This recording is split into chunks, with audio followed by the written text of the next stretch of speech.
like it or not, thanks to Gazans leaving some leftovers behind from yesterday. I'm with Andy Burton on the Yacht's Masquerade, and you are a division winner, as far as I know this morning, as far as you know.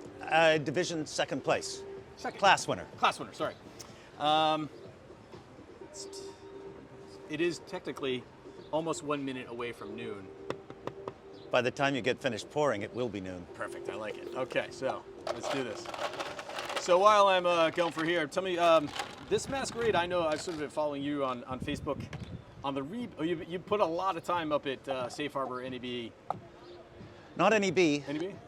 No, I was down in a yard in Maryland. Okay, so you were doing an S-ton of work to this boat this winter. Oh, yes. Oh, yes. I ended up renting a place down there with friends and just working at the yard 7 days a week and 6 hours a day. And what were you doing to the boat? When I bought the boat 4 years ago, the teak decks were shot.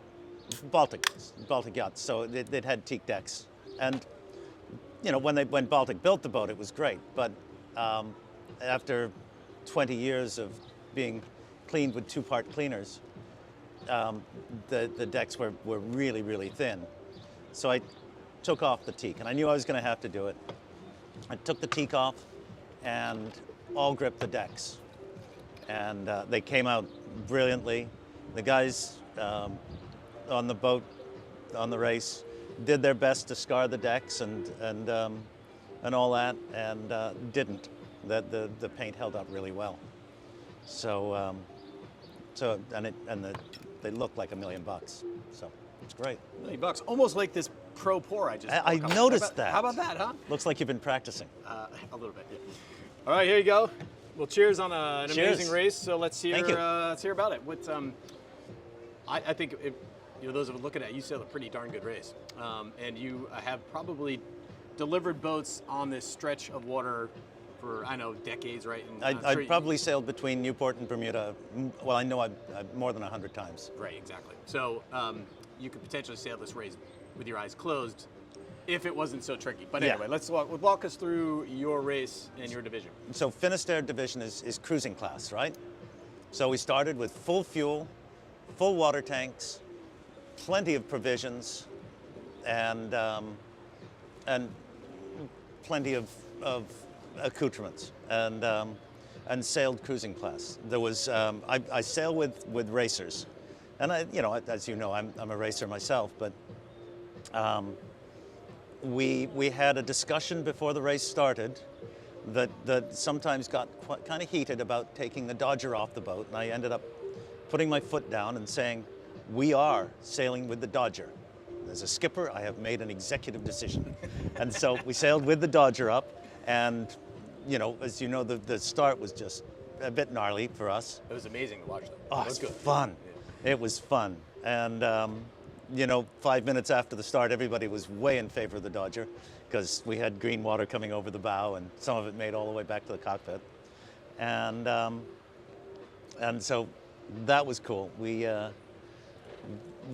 a game plan, which is the same game plan I use in every race, and that is to win the start and extend.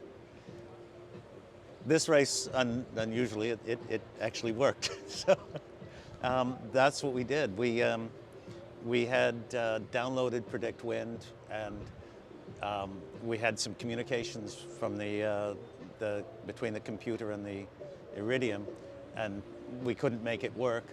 So we couldn't use Expedition. We just had everything. Sam had my navigator, Sam Howell, had downloaded before the race. And we kind of stuck to that game plan. We knew where the stream was pretty much, and where the big eddy was south of the stream. And we worked ourselves a little west of the rum line by the time we got to the stream.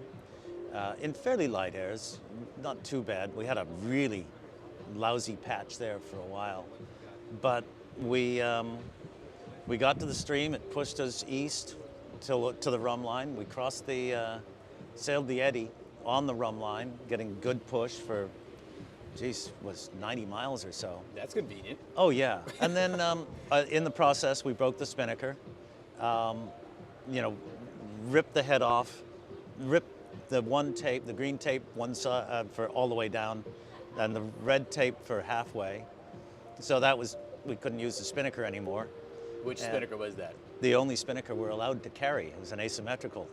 In our class, we have to tack the spinnaker on center line, and we're only allowed to carry one spinnaker in cruising class. One spinnaker only, period. That's it. That's nuts.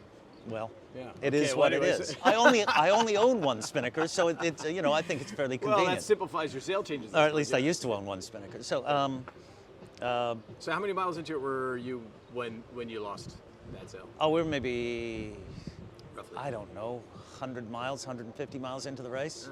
Yikes, that's a lot of gas. Yeah, that's a lot of miles. basically the first 24 hours. Yeah. And you think that was from just, I mean, I've heard a lot of the boats, just the shock loading from the waves. shock loading from the waves, because it was really light and sloppy, big slop. Yeah. And right on the nose. Yeah. So before you, Paul, and I've heard that a lot, and you know, in one of these things in hindsight, and as a skilled yachtsman as yourself, would you ever consider in those conditions going to a jib? In some sense, just Well, we did. when I mean even before the bad happens. Yeah. Just to sort of prevent that shock loading. Yeah. Yeah. Yeah. Yeah, and I know a lot of people blew up kites there. Yeah. I imagine half our class. Yeah. Not just your class, but I think the entire fleet. Yeah. And so we sailed with the jib, and the wind fared and started picking up. We had 30 knots up the chuff for a good lot, 20 for most of it, but 30 for a good bit of the night. And What about what angle? right behind us, dead behind us. So pulled out number one. I had a new number one from sailmaker down in the Chesapeake, Jenkins, and a new main, all carbon. Yeah. Really, really nice sails. Just the barn doors are out, right? God, it was great. We actually flattened the jib out a little bit by rolling it up partly, and just boogied all through the night. We had faster boats. We could see them on AIS, and we knew they were faster. Just going back and forth behind us, sailing angles, and our VMG was just great. And we're doing, we're hitting 14s on a regular basis, and it's just fabulous sailing. And we had that for about 20 hours, and then it started to go a little lighter, and we ended up having to, we lost the pole and started heading up a little bit, and worked our way a little west of the rum line. Eventually it started getting quite light, and the boys decided, Ike Bowen and his two twin boys were on board. His boys were with us in the last race, 2018.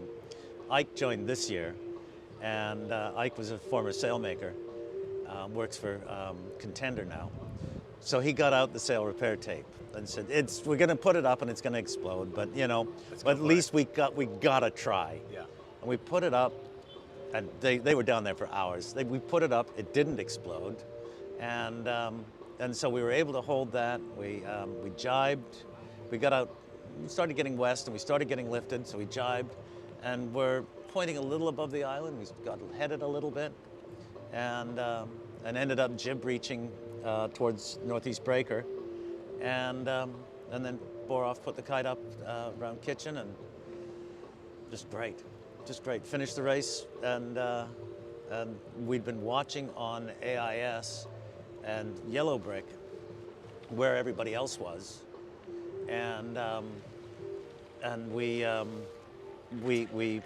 so we knew that we were a long way in front of our competition, and we'd watched them, and we just stayed well in front.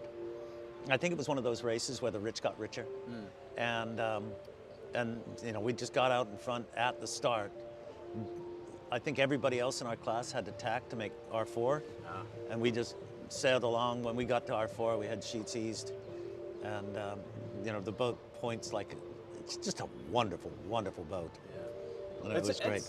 There are two things I want to cover quickly. I mean, let's go back to the start, which is funny because it's insanely chaotic in the start zone, and yes, but I think a lot of people do underestimate the value of the start, and just that, right? It's a cascading effect of, and it's such a short part of the race, but in the end, it is pretty incredible. Yeah, it is, and it set the tone for the race. We got before the start.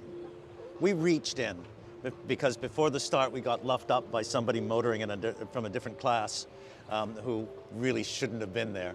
And we might have been slightly rude to him when we asked him to get out of the way, but apologies on camera here. Yeah, sorry about that. But hey, get out of our start. Yeah, exactly. Yeah. He shouldn't have been there.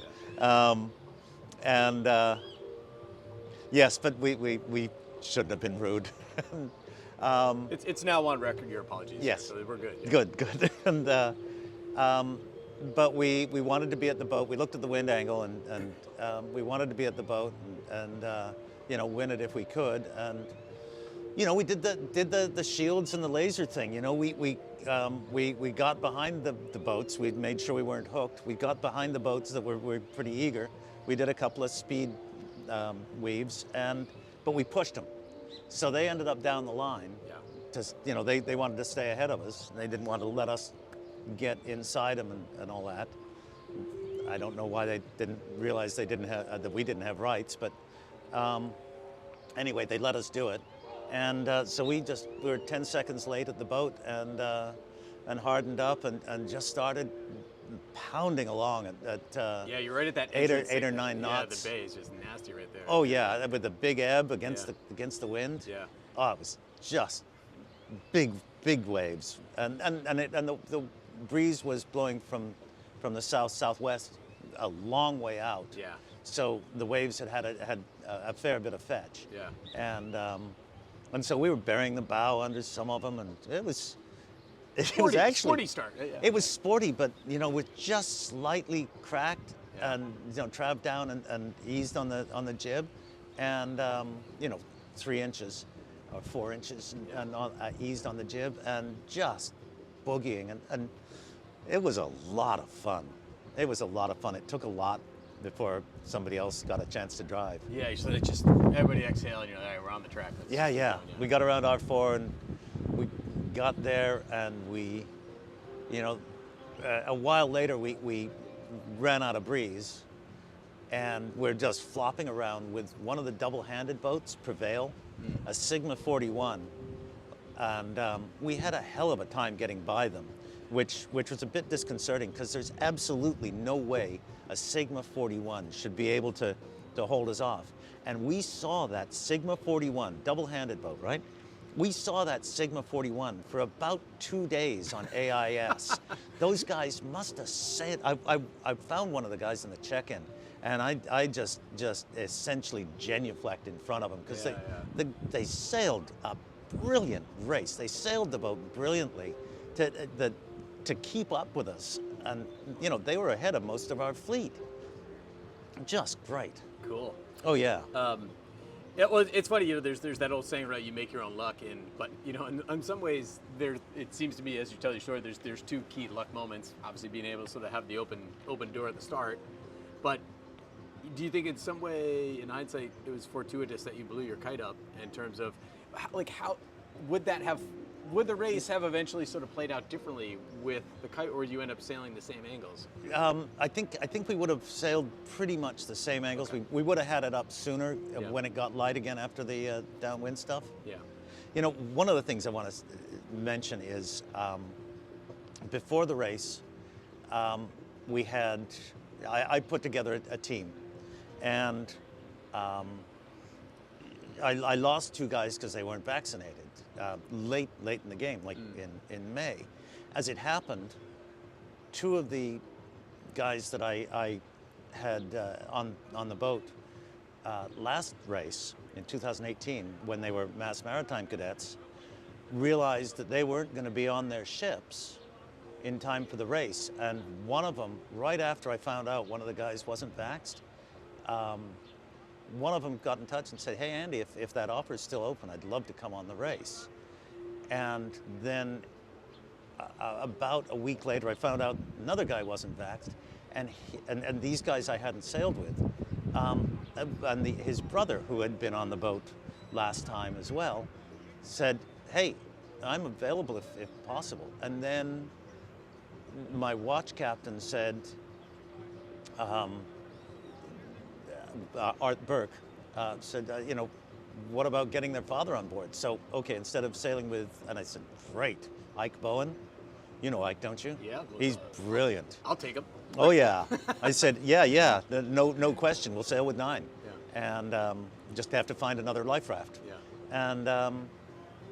And so we had those, and then we had a young fellow from URI who's just graduated, and his time and financial situation didn't allow him to quite make the commitment. And so we're back down to 8. And these 8 people, Casey Nickerson, watch captain. Yeah, let's run up from the front of the boat Okay. to the back of the boat. These 8. Oh, boy. Just quick. So, yeah, go. okay, front, Alex and Evan Bowen on the front, 24 years old, full of energy. They were fabulous last time, 4 years ago. They'd learned a lot in 4 years, and they were just terrific. And then Ike was up backing them up. Navigator Sam Howell, it was a real effort to keep him off the front of the boat. and then 2 watch captains, Casey Nickerson and Arthur Burke. And am I forgetting anyone? Guy Nickerson, who was just in charge of the middle of the boat and is brilliant. He's a J-80 sailor J-80 skipper from Lake Winnipesaukee, Casey's son.